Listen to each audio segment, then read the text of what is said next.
Black August through the eyes of incarcerated artist Donald C. Hooker. Timely article highlights from the world's most prolific prisoner artist Donald C. Hooker his experienced perspective on Black August, including his visual and poetic works. Black August was started as a way to draw attention to the struggles of African Americans both inside and outside of prison walls, but even with its popularity on the rise, most people don't know the real story behind this movement that has now gone international. In an exclusive interview with Donald C. Hooker, the world's most prolific prisoner artist shares his experienced perspective on Black August, including his visual and poetic works. Black August, a month of solidarity. Black August, Los Angeles, 2016, C-Note. Black August is a month of solidarity, when people from all over join together to commemorate those who lost their lives inside prison due to state-sponsored terrorism. Black August started in 1979 as a commemoration of Qatari Gowden, who was killed the year before on August 1 as a result of medical neglect by San Quentin prison authorities. Instead of adding August 1 to the existing days of observation that marked the deaths of activists like W.L. Nolan, Alvin Miller, Cleveland Edwards, and George and Jonathan Jackson, the prisoners standing in resistance to the massive California prison industrial complex, declared the whole month to be Black August. While Black August as a month-long in memoriam occurred after the 1978 death of Qatari Gowden, it was inspired by the first in memoriam of the August 21, 1971, death of George Lester Jackson in San Quentin. As Black August attempts to bring more of the masses into its conscious fold, it has been co-opted to give broader meaning to an arduous, centuries-long struggle between white colonization of black lands and black people. While blacks did enslave other blacks in the time of the transatlantic slave trade, what does that have to do with the World Bank's enslavement of Africa through debt loan usury schemes? Or racial covenant schemes practiced by U.S. states not in the South to restrict where African Americans could or could not live? Even the people's president, Franklin D. Roosevelt, had New Deal funding exclusionary rules against African Americans. What is clear, however, is that black culture has been under attack by white supremacy and capitalism for centuries.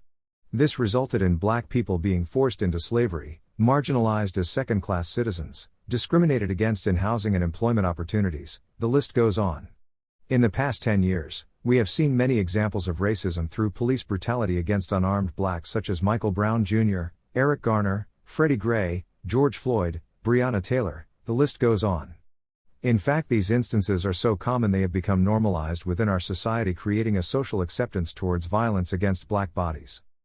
Although Mumia Abu-Jamal has remarked that Black August, at least in the West, begins in Haiti, referring to the Haitian Revolution, which also began in August, we cannot be blind to a practice in the United States of co-opting movements or moments. As noted by one African American writer, as we attempt to engage more people in the tradition of Black August, we must remain steadfast in centering the struggle of political prisoners during this month.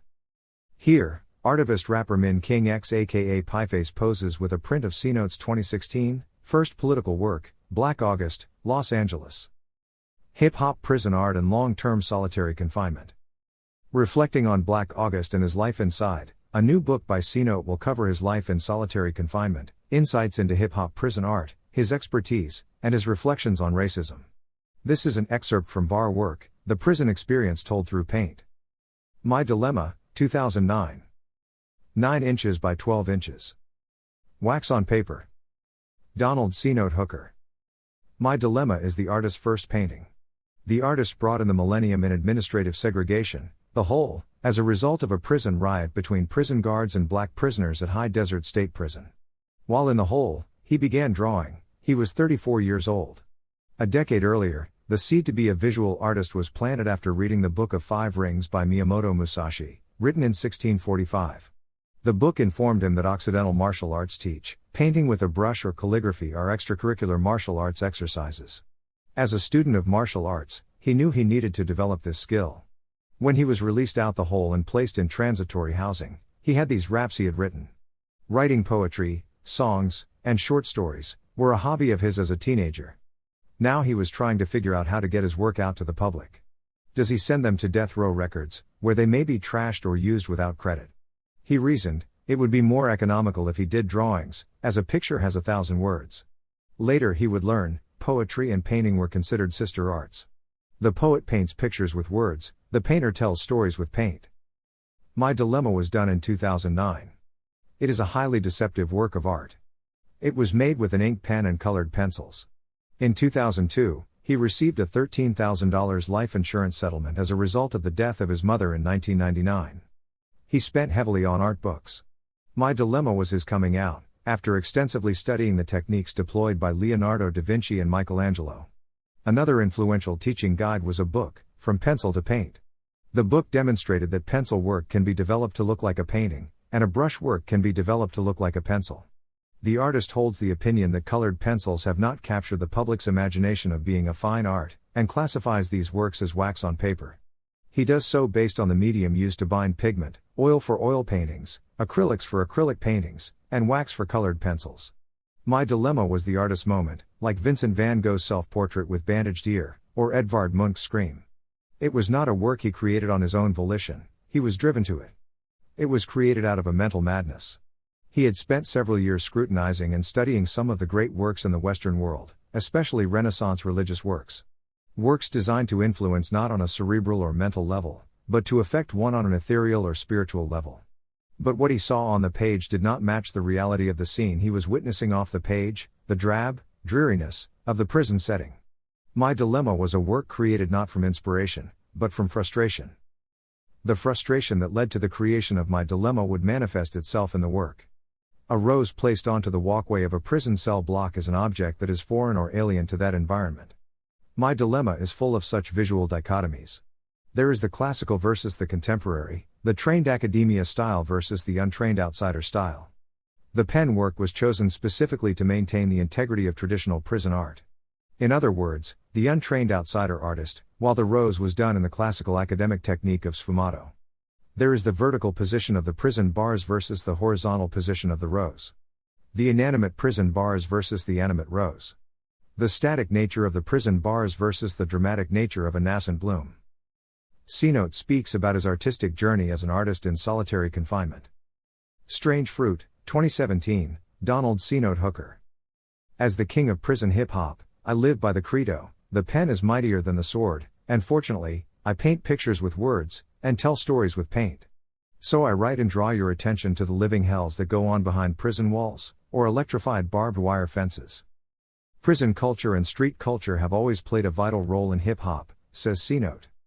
One of hip-hop's founding art forms, graffiti, was started in prison. I call my work hip-hop because in the early days of rap, rappers were called news reporters. The American mainstream press did not cover the plight of the inner city, so our stories reached the public through rap. Photojournalism can show you what it looks like to be locked up, but only the artist can tell you what it feels like to be locked up, and it's hell. What mainstream media outlet is reporting these stories? With so many people in our communities locked up, predominantly for quality of life crimes, a real hip-hop consciousness is right here in prison. So the next time you hear about the death nails of hip-hop, tell 'em nah, hip-hop ain't dead, it went to prison. Black August is when we as African Americans should be looking inward to better ourselves spiritually and mentally.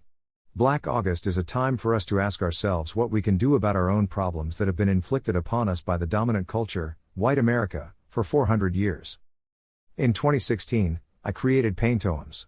Paintoems are poems inspired by paintings or drawings, or paintings or drawings inspired by poems. They are combined together as a single work of digital art. All paintoems are classified as Creative Commons, CC. This means the public has the right to freely use these works as long as the artist or artists are acknowledged. Strange Fruit is to draw attention to a report that I read in the October 2016 edition of the San Quentin News.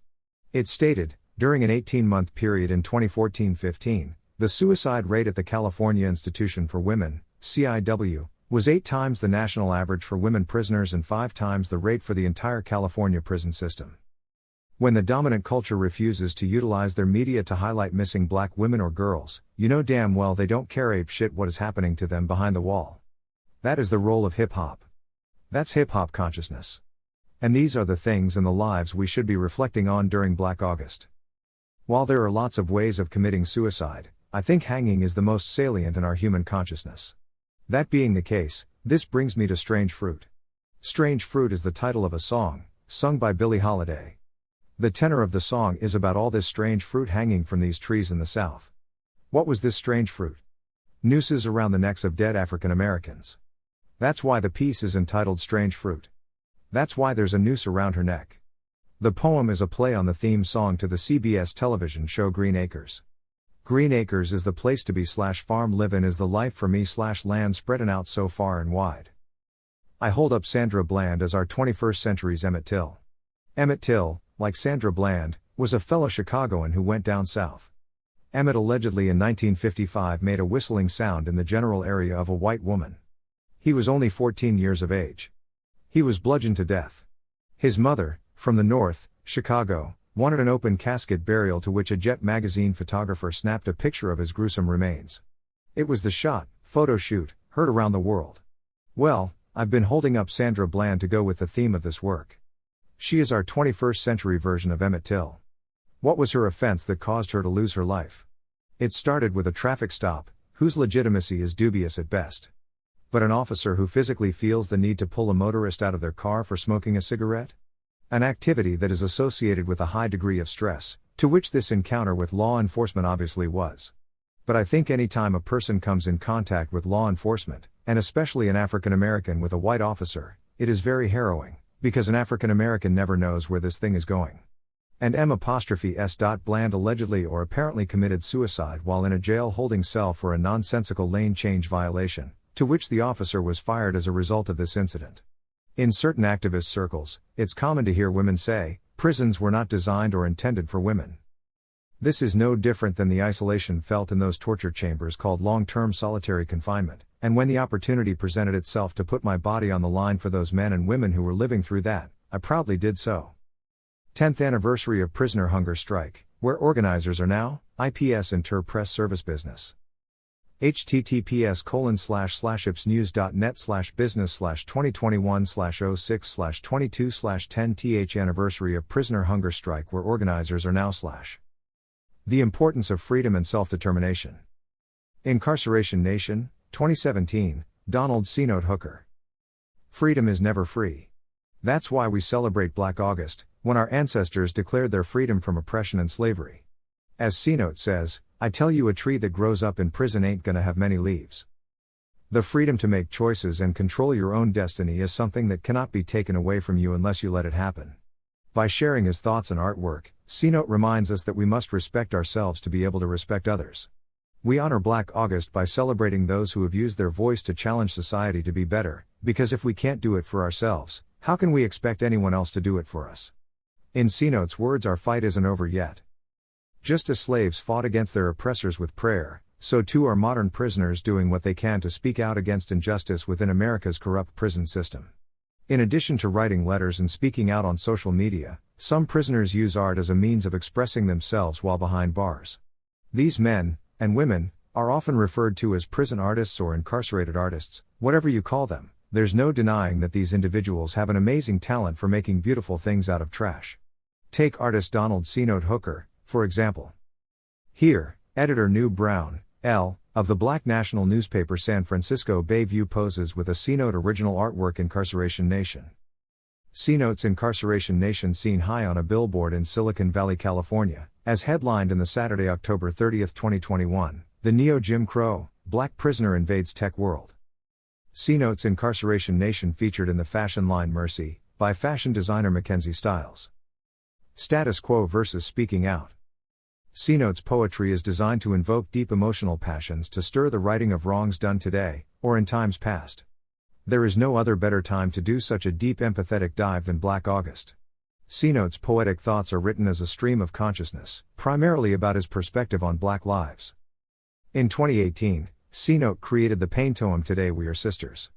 A paintoem that admonishes pro-life and pro-choice advocates for unity to demand reparations for California women prisoners who were forcibly sterilized. Shortly after the 2021 release of One Artist, One Subject, 21 Works, a video on C-Note's artwork, which ended with Today We Are Sisters, the California legislation finally broke with its tradition of denying these women reparations and authorized $7.5 million reparations package to victims of California's history of forced sterilization. His 2015 epic poem It Must End. Black female boycotts of black men in the pen, warned of the alienation by black women towards incarcerated black men were leading some to turn to psychotropic medication as a result of feelings of alienation. His 2018 epic poem The World's Greatest Threat, Being Black with Self-Respect informed us, this was the greatest fear of the dominant culture. In 2018, C-Note wrote the epic poem Can't Black Lives Matter Too? It is a 700-plus worded comeback poem to the political punditry that all lives matter. All lives matter is a political reactionary cry to the political statement Black Lives Matter. C-Note's approach to all lives matter in his poem was to acknowledge the American tragedies to most of America's minority and ethnic groups, from Chinese exclusionary laws, mass lynchings of Italians, and the millions who died in Poland as the result of simultaneous invasions by Hitler's Germany and Stalin's Russia. But ultimately, his poetic storytelling of 400 years of Black life in the United States did warrant the political statement Black Lives Matter, without it being seen as an infringement on the rights or lives of other Americans that would justify their outcry by stating all lives matter. His 2020 poem Journey to Afrofuturism was recited at the 30th annual celebration of African American poets and their poetry. Speculative City magazine paid him for the piece to be published in its winter 2020 issue, number 10 Afrofuturism. Speculative fiction critic Charles Paysor of Quick Sip Reviews called it the true path of Afrofuturism, and at the conclusion of the 2021 fall event Afrofuturism Then and Now, held by the University of California, Santa Cruz, UCSC, Journey to Afrofuturism was recited to close the event. In what some are calling a blatant act of plagiarism, his 2003 epic poem The Criminalization of Our American Civilization, This Is Not a Manifesto, which was recorded and published on SoundCloud in 2015, is the impetus behind conservative news outlet Newsmax TV's 60-minute news show The Balance, where host Eric Bolling at minute 51:13 recites his C-Note-inspired epic Labor Day 2022 poem Eric's Ode to Biden Nation. Here, composer, pianist, vocalist, and Juilliard-trained Samora Pinder-Hughes, who is known to hear music everywhere, as he weaves poetry, music, and theater together to address issues like prison reform, racial capitalism, and police brutality in his lyrics, poses with a C-Note Incarceration Nation Paintome flyer. Urban creativity behind bars. Decarcerate Now. Protest poster, 2020, Donald C-Note Hooker. Black August, named after a month in which African Americans were killed in disproportionate numbers during slave revolts and protests, is an ongoing call to action for incarcerated artists who are rarely heard from beyond prison walls. While C-Note's work is not explicitly political, very little of his work is his words come from an honest place and highlight his personal thoughts on Black August. My heart goes out to those who have been lost due to racism and prejudice. I believe that if our ancestors did not fight so hard against slavery and oppression, we would not be where we are today. His artwork gives us a rare glimpse into life inside a prison cell. It shows us how art can help transform lives, even when they're behind bars. Here, California Prison Focus Editor-in-Chief Kim Polak with Watani Stinner, who spent 40 years in prison, with C-Note's 2020 protest posters, Decarcerate Now. And #say, her, name. Conclusion. Here, Silicon Valley fine art and real estate broker Anna D. Smith poses outside of the Alameda County Jail with a C-Note #say her name protest poster. Black August is a necessary time for us to reflect on how we've as a society contributed to a justice system that disproportionately places African Americans behind bars. C-Note is using his art to raise awareness about his personal experiences, and I hope you were able to learn from them as well. C-Note's advocate, Silicon Valley fine art and real estate broker, Anna D. Smith. Email, anna@adsmith.broker, www.adsmith.broker. Donald C-Note Hooker, CDCR #K94063, P.O. Box 4490, Lancaster, California 93539.